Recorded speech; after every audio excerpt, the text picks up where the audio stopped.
What is an HSA, and could you or even should you take advantage of this type of plan? Hi, I'm Matt with Carlin Financial Group. For the best information and to help make sure you don't outlive your money, subscribe to our channel and ring the bell to be notified when we post new videos. HSA stands for Health Savings Account, and in this video we're going to give you a basic introduction to understanding HSAs and how one could possibly be a way to reduce your taxable income now while saving for future medical expenses. But can you or should you sign up for one, and what other benefits could they offer? Well, first, the only way to qualify to open an HSA is if you're enrolled in a high deductible health insurance plan, or HDHP. And even though you may think you have a high deductible, it's not up to you to determine the actual definition of the term for our purposes here. The government defines that for you, and they redefine it each year. The government determines the minimum deductible the plan must have and the maximum a plan holder can spend out of pocket. You can find the current amounts that qualify on healthcare.gov. Not all plans, even some with high deductibles, qualify, so look for plans that specifically say they are HSA eligible if you want this option. So how do you set up an HSA? Well, some employers who offer high deductible plans also offer HSAs. But if yours doesn't, or you don't want to be a part of your employer's plan, you can set one up for yourself as long as you have a qualifying health insurance plan. Now, how much should you contribute to your HSA account? That's up to you, as long as you don't exceed the amount the government allows.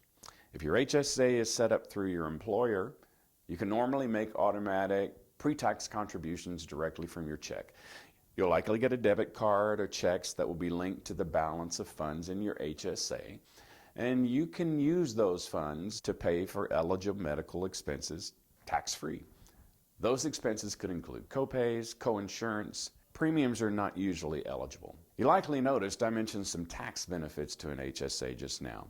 One of the primary benefits of HSAs is that they have 3 tax advantages. Contributions are pre-tax if through an employer, or they're tax deductible if you set up your own account. Taxes are deferred on the growth of the underlying investments in your account, and if you make withdrawals to pay for eligible expenses, you can access those funds tax-free. So, similar to the way a contribution to a 401k and maybe even an IRA could lower your taxable income for the year, so can your contributions to an HSA. Are you considering an HSA, or do you already have a health savings account and have other questions?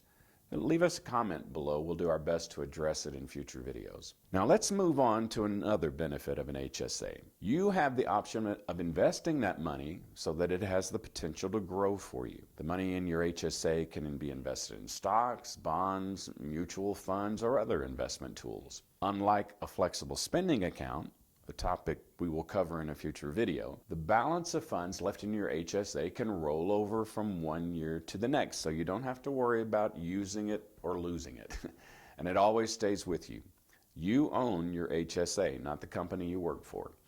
So if you leave, you can take it with you. Once you pass the age of 65 and enroll in Medicare, you can no longer contribute to an HSA, but you can still use any money you have in your existing account to pay for qualifying out-of-pocket medical expenses. Be careful though, if you use the money for non-eligible expenses, you'll have to pay income tax on that, and if you're under age 65, you could also pay a penalty. But if you are over 65, you can access the money for non-medical expenses without penalty.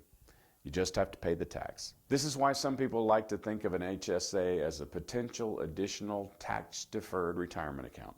So yes, there is an option out there that could help you save tax dollars, grow your money, and potentially cover your medical expenses, all without paying the IRS. The question will be, do you qualify? If you'd like help in determining the answer to that question or any of the other questions you may have about helping to maximize your retirement plan, you can learn more about working with us and apply to become a client using the link below. Remember to subscribe to our channel and don't forget to ring the bell to be notified when we post future videos. Thank you, as always, for spending a bit of your precious time with us today, and remember to live today, plan for tomorrow.